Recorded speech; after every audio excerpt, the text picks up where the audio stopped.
مہینہ، عظمتوں کا سفینہ، زندگی کا قرینہ، روح مکہ مدینہ، آدمی کو بناتا ہے یہ۔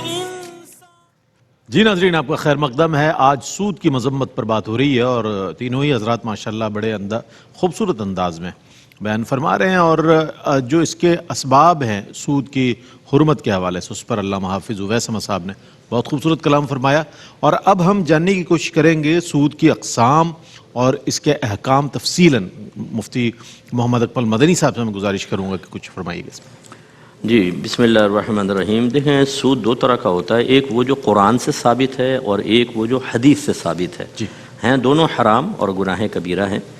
سود سے جو ثابت ہے اس کو ربا نسیہ کہتے ہیں، اور جو حدیث سے ثابت ہے اس کو ربا بالفضل کہتے ہیں یا ربا نسیہ بھی کہتے ہیں۔ اسے ربا بالقرآن، اسے ربا بالحدیث بھی کہا جاتا ہے۔ قرآن میں جو تھا وہ یہ تھا کہ کفار قرضہ دیتے تھے اور اس کے اوپر وہی ادھار کے اوپر اتنا ہم پروفٹ لیں گے، اچھا، اور وہ پروفٹ چونکہ کسی چیز کا عوض نہیں تھا تو یہ اس وجہ سے یہ سود ہوا۔ اور ادھار کو عربک میں نسیہ کہتے ہیں، اس لیے اس کو ربا نسیہ کہا جاتا ہے۔ دوسرا جو تھا ربا بالحدیث، وہ نبی کریم نے ایک تصور پیش فرمایا اور آپ نے ارشاد فرمایا کہ سونے کو سونے کے بدلے، چاندی کو چاندی کے، گندم کو گندم کے، جو کو جو کے، کھجور کو کھجور کے، اور نمک کو نمک کے بدلے میں نہ بیچو مگر برابر برابر اور نقد، ہاتھوں ہاتھ۔ اچھا، والفضل ربا، اور زیادتی ربا ہے، سود ہے۔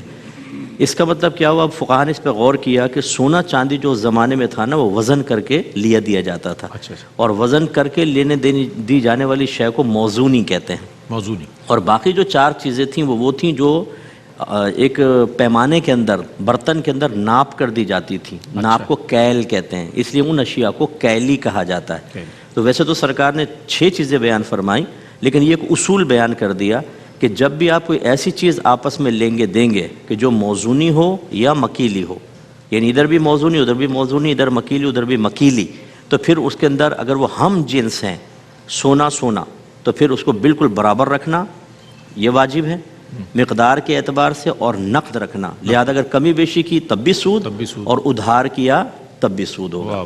لیکن ایک ہوتا ہے ہم سونے کو روپے سے خرید رہے ہوتے ہیں، اپنی پاکستانی کرنسی سے لے رہے ہوتے ہیں، یہ اس کا حکم نہیں ہے۔ یا وہی ہم جنس اگر ہوگا تو ہاں، اگر جنس بدل جائے، مثلا ادھر سونا ہے ادھر چاندی، تو نبی کریم صلی اللہ علیہ وسلم نے ارشاد فرمایا کہ اس کو ادھار مت بیچو، نقد کمی بیشی کے ساتھ بیچ سکتے ہو۔ اس کا مطلب یہ ہوا کہ 52 تولہ چاندی ہے، 1 تولہ سونا ہے، یہ آپس میں لیے دیے جا سکتے ہیں، حالانکہ وزن میں فرق ہے، لیکن کیوں جائز ہے؟ ہم جنس نہیں ہے۔ لیکن ادھار اس میں بھی جائز نہیں ہوگا۔ اگر ادھار کر لیا تو یہ سود ہوگا۔ اسی لیے اب یہ ذہن بنا کے رکھیں، سنار حضرات جو ہیں ان کے لیے خاص طور پہ گزارش ہے، یہ بعض اوقات سونا لے لیتے ہیں اور کہتے ہیں کہ یہ مجھے قرض دے دو، میرے گاہک ہے اس کو دینا ہے، اتنا کیرٹ کا میرے پاس نہیں ہے، میں پھر تمہیں بعد میں سونا دے دوں گا۔ تو یہ سونے کے بدلے سونا، اگر تو یہ قرض لیا ہو تو الگ بات ہے، اگر خرید و فروخت کر رہے ہیں نا تو پھر اس کے اندر یہ مسائل پیدا ہوتے ہیں کہ اگر آپ نے کمی بیشی کر دی تو پھر یہ سود بن جائے گا۔ تو اس لیے اس پہ اب تھوڑا سا غور و تفکر کرنا چاہیے کہ اگر آپ کوئی چیز لیتے دیتے ہیں تو وہ کس جنس سے تعلق رکھتی ہے، ہم جنس ہیں یا نہیں ہے، اگر ہوگا تو پھر سود متحقق ہوگا۔ اب مثال کے طور پر کرنسی کا کاروبار ہے، کرنسی کے کاروبار کے اندر یہ چونکہ اصطلاحی ثمن ہے، حقیقی ثمن نہیں ہے۔ حقیقی ثمن کیا ہے؟ سونا اور چاندی۔ اور ثمن کسے کہتے ہیں؟ جو کسی شے کے بدلے میں یا اس سے ہم لیتے دیتے ہیں، جیسے کرنسیز ہوتی ہیں۔ تو اگر دونوں طرف کرنسی ہوتی ہے، اس کو بیع صرف کہا جاتا ہے، تو یہ دونوں طرف کرنسی ہوتی ہے تو اس میں شرط یہ ہے کہ ایک چیز نقد ہونی چاہیے، دوسری چاہے ادھار ہو۔ کیونکہ نبی کریم صلی اللہ علیہ وسلم نے ادھار کے ساتھ خرید و فروخت بالکل منع فرمائی۔ تو لہذا اب یہاں پر یہ ہو سکتا ہے کہ آپ مجھے پیسہ دے دیں اور میں کہوں ڈالر میں 1 مہینے بعد دے دوں گا، یہ چل جائے گا، ٹھیک ہے نا۔ لیکن یہ نہیں ہو سکتا کہ میں کہوں یار تیرے پاس جو ڈالر ہے نا بس سمجھ لے میں نے خرید لیے، دیا ایک بھی نہیں، اور آپ نے کہا چلو ٹھیک ہے صاحب آپ کے ہوئے، یہ دونوں طرف ادھار ہو گیا، یہ شرعاً جائز نہیں ہوگا۔ تو اس لیے اب ہمارے ہاں صورتحال یہ ہے۔ اچھا، یہ بہت ہی امپورٹنٹ چیز ہے کہ ہمارے مذہب میں عمدگی اور جودت کی کوئی قیمت نہیں ہوتی۔ اچھا، مثال کے طور پہ میرے پاس ہے پرانا چاول، یہ زیادہ مہنگا ہوتا ہے، اور ایک شخص کے پاس ہے نیا چاول۔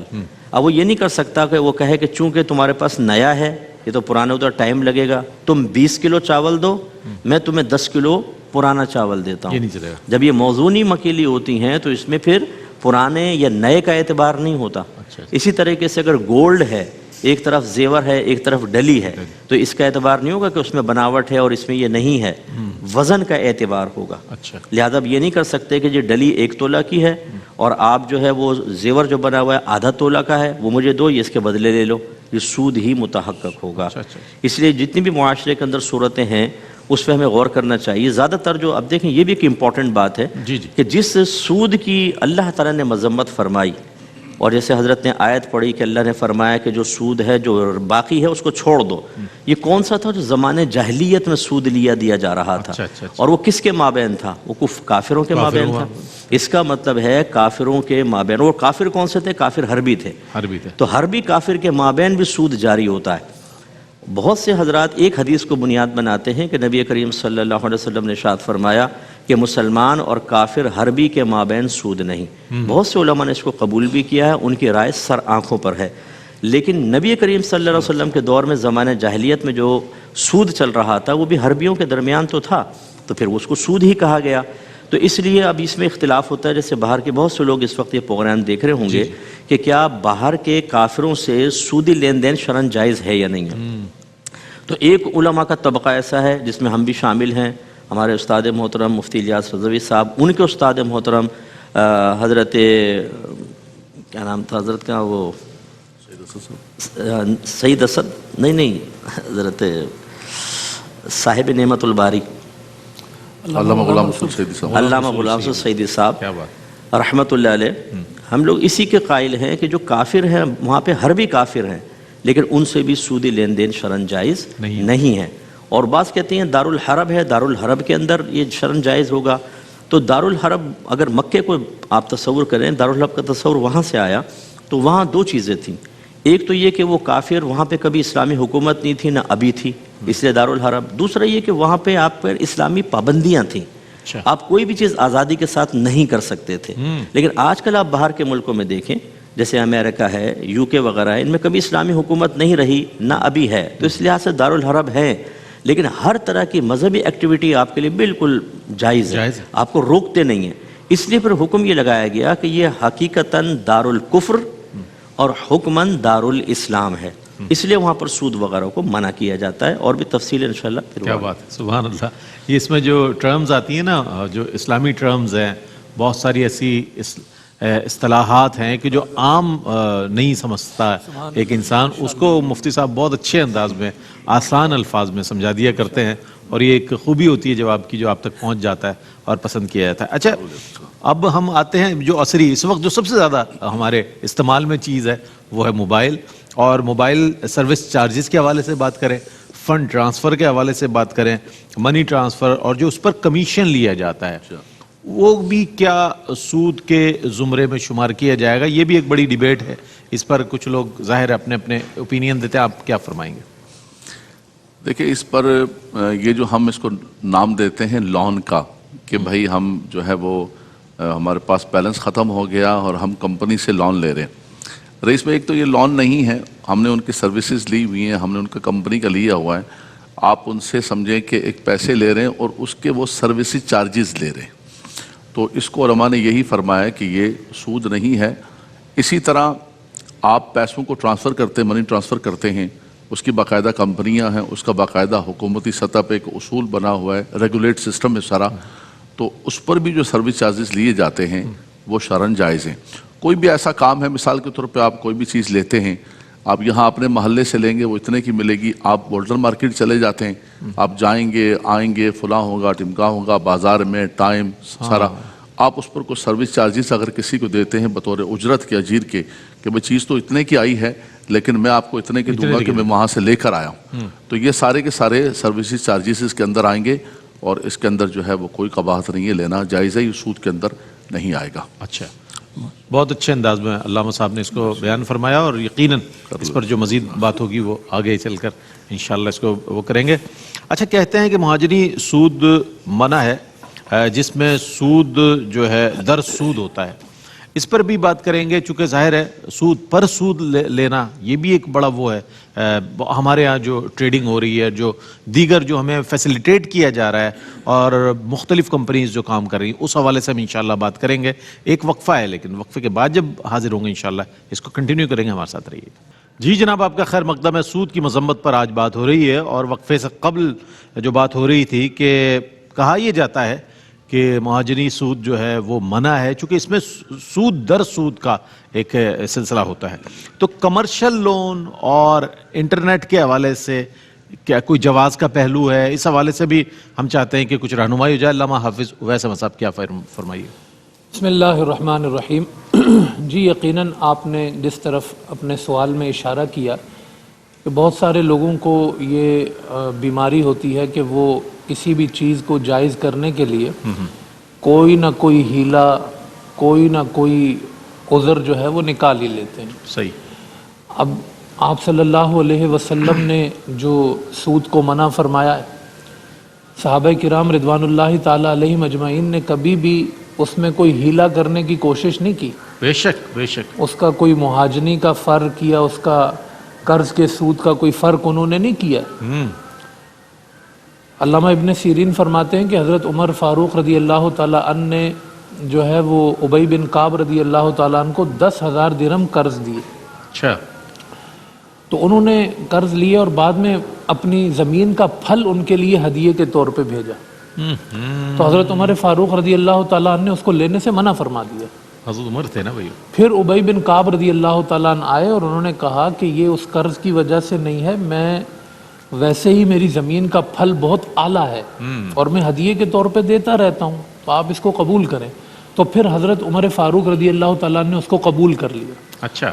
تو اس پر محدثین نے لکھا کہ پہلے ان کے ذہن میں یہ تھا کہ قرض کی وجہ سے انہوں نے تو اتنی احتیاط کیا کرتے تھے صحابہ کرام رضوان اللہ تعالیٰ علیہ مجمعین. آپ نے جو سوال میں بات کی اس میں لوگ کیا تعویل کرتے ہیں کہ بھئی ایک ہوتا ہے مہاجنی سود. جی جی بالکل. جس کو ہم کہہ سکتے ہیں مرکب سود. اس کی صورت یہ ہوتی ہے کہ کسی نے کسی کو قرضہ دیا اور اس نے کہہ دیا کہ بھئی 1 سال تک اگر تم نے میرے پیسے لوٹا دیے تو اس پر جو میں سود آپ سے لوں گا وہ 5% ہے. اچھا صحیح. اور اگر 1 سال تک آپ نہیں دے سکے، دوسرا سال شروع ہو گیا تو یہ بڑھ جائے گا 5% 10% پہ. تیسرا سال شروع ہو گیا تو 15%. چوتھا سال شروع ہو گیا تو یہ سود در سود. اچھا. اس کو کہتے ہیں مرکب سود. تو کہتے ہیں قرآن نے اس کو منع کیا ہے. اچھا. اللہ پاک نے ارشاد فرمایا یا ایھا الذین آمنوا لا تأکلوا الربا اضعافا مضاعفا، کہ اے ایمان والو سود نہ کھاؤ دگنا چگنا کر کے. ہاں بالکل بالکل. تو قرآن نے تو یہ منع کیا ہے، لیکن ان کی عقلوں پر تالے پڑ گئے کہ اگر قرآن نے اس مرکب سود کو منع کیا ہے تو قرآن نے یہ بھی تو کہا ہے کہ احل اللہ البیع وحرم الربا. کیا بات ہے، کیا بات. حرم الربا مطلق ہے، اس کے اندر مرکب سود بھی آتا ہے اور اس کے اندر سود کی تمام قسمیں آتی ہیں. وہ کہتے ہیں وہ دگنا چگنا منع ہے، اور یہ اگر بینک سے ہم کوئی قرض جو ہے وہ سود کے طور پہ ہم کر لیں یا کوئی یہ ساری چیزیں جائز ہو جاتی ہیں، یہ اس اضعاف مضاعفہ میں نہیں آتا ہے. اچھا.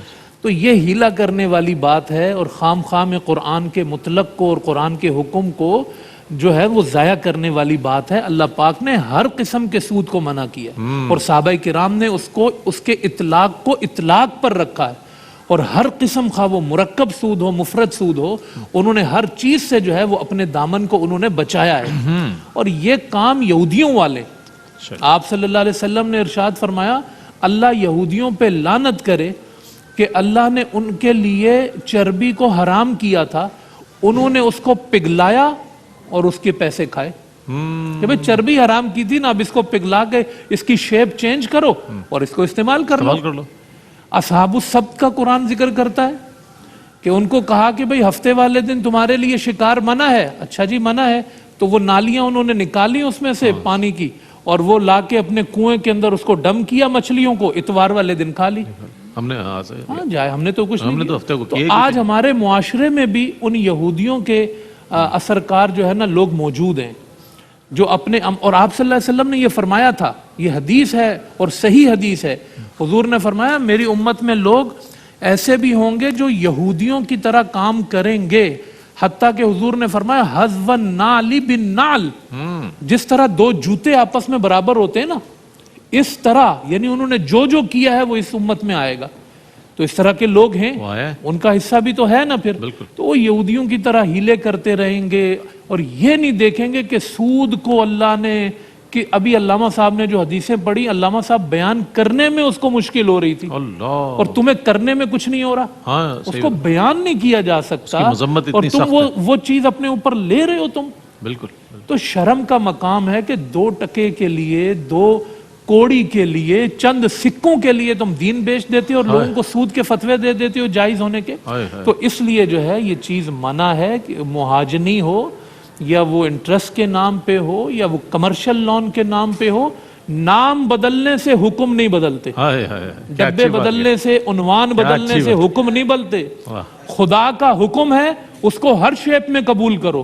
اور وہ حدیث دیکھو شراب اور سود کے بارے میں جہاں حضور نے لکھنے والا، تعاون کرنے والا، دینے والا، اٹھانے والا، بیچنے والا، تعاون کرنے، اتنی شدت ہے، اتنی شدت ہے. اور تم کبھی اس گلی سے کھینچ رہے ہو، کبھی اس گلی سے کھینچ رہے ہو جائز کرنے کے لیے. تو خدا را یہ میری ایک درد مندانہ دل سے اپیل ہے کہ شریعت کے معاملات میں ناجائز ہیلے مت کریں، اور وہ ہیلے کر کے حرام کو حلال مت کریں، اور امت پہ رحم کریں. اس پہلے ہی پاکستان کی معیشت دیکھ لیں اور چیزوں کی دیکھ لیں، خدا سے اعلان جنگ کرتے ہو اور اس ملک کے اندر اس سود کو تم جو ہے وہ مختلف شکلوں میں جائز کرتے ہو.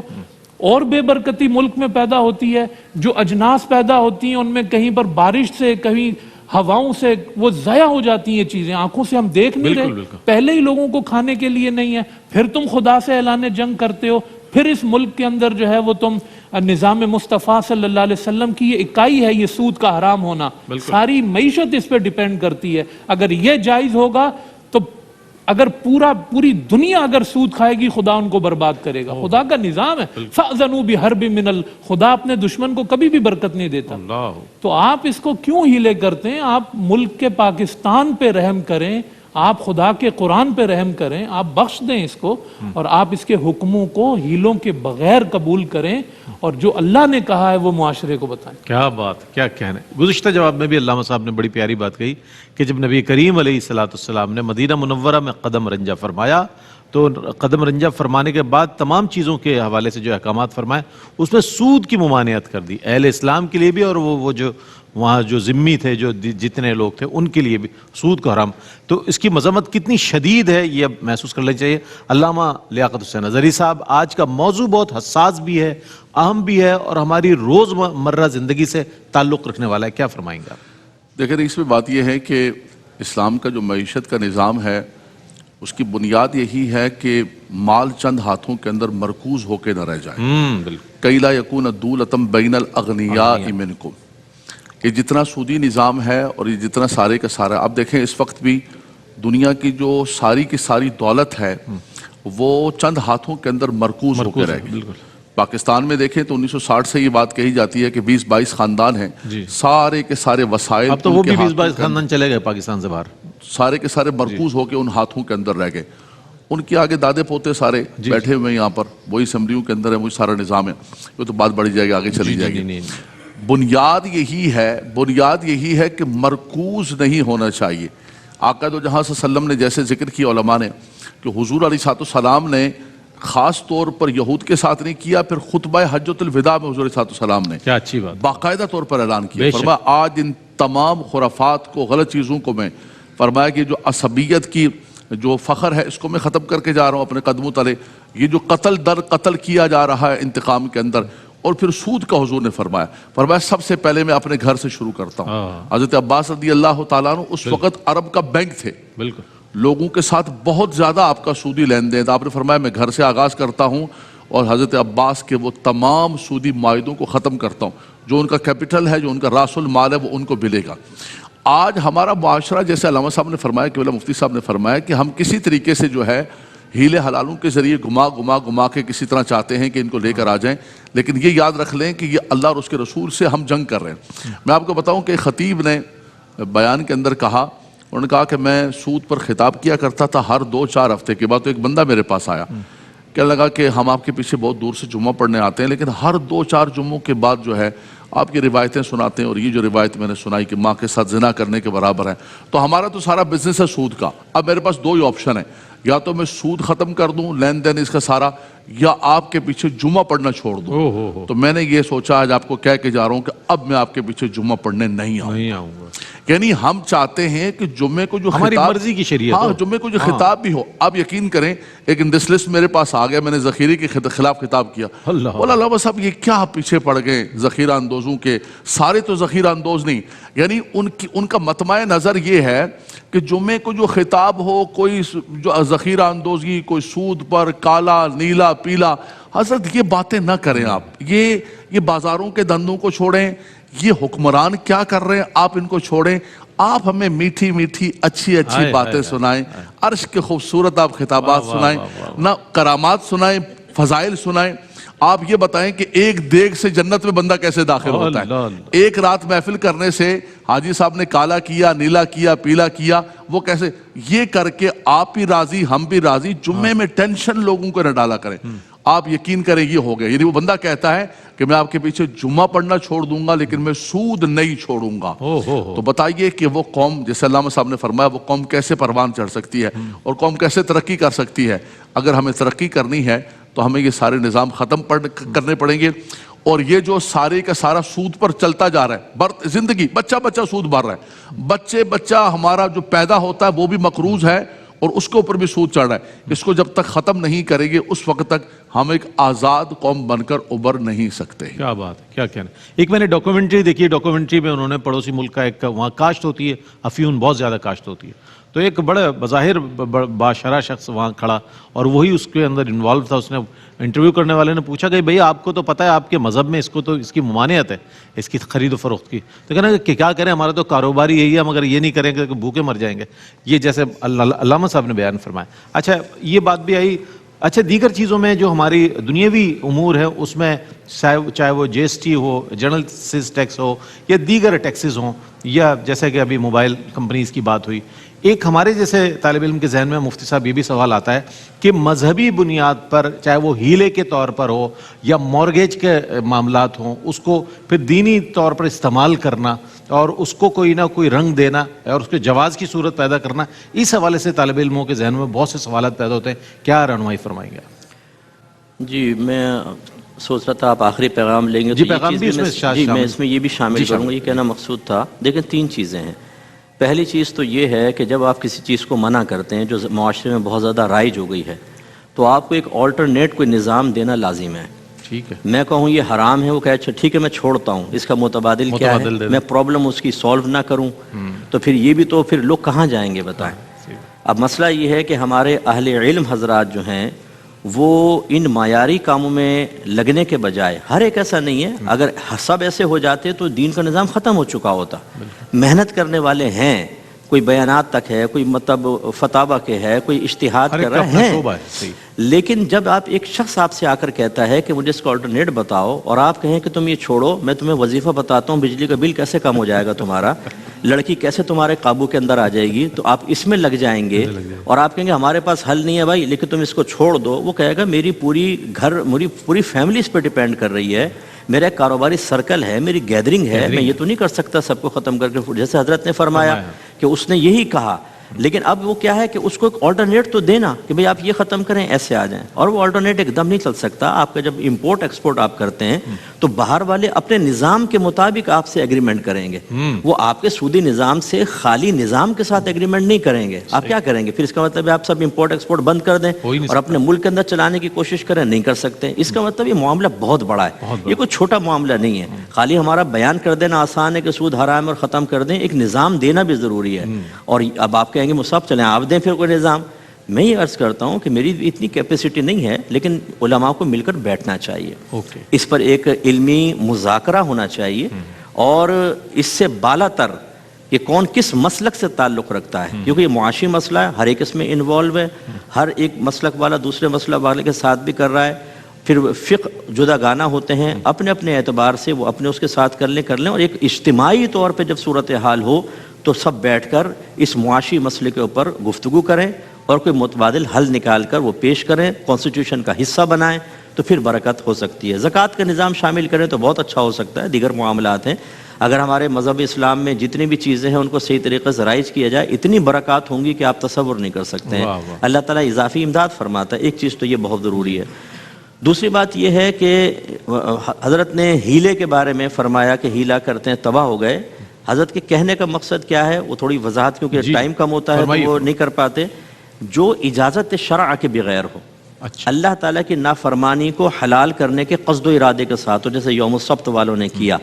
بعض ہیلہ شرعی خود ہمارا مذہب پیش کرتا ہے۔ ہماری فقہ کی کتابوں میں سود کی جوازی صورتوں کے عنوان سے باقاعدہ چیپٹر قائم کیے گئے ہیں۔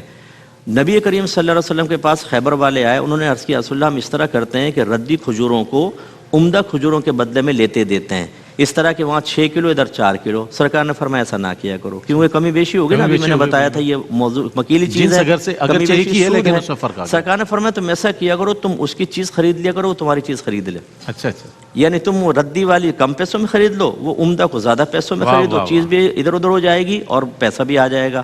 دوسری چیز یہ ہے۔ تیسری چیز جو ہے وہ بہت امپورٹنٹ ہے کہ بعض چیزیں ایسی ہوتی ہیں جس میں ایک مفتی صاحب حرام کا فتویٰ دے رہے ہوتے ہیں اور دوسرے جواز کا فتویٰ دے رہے ہوتے ہیں۔ اس میں عوام کو اجازت ہوتی ہے کہ وہ جس کو فالو کر رہے ہیں اس کو فالو کریں، یہ نہیں کریں کہ اس کا مطلب کا نکلا تو ادھر چلے گئے اور ان کا مطلب کا نظر آیا تو ادھر بھاگ گئے۔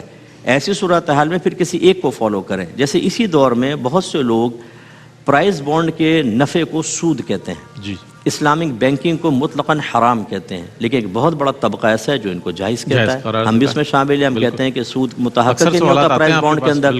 اب اس کا مطلب ہے جو ان کو فالو کر رہا ہے وہ مرضی ان کو فالو کرے، یا اتنی صلاحیت ہو کہ آپ دلائل کی قوت پر نگاہ رکھ سکیں تو آپ دیکھیں کہ دلیل کس کی قوی ہے، اور عوام اکثر ایسا نہیں کر پاتی، تو اس لیے پھر آپ اس طرف آ جائیں۔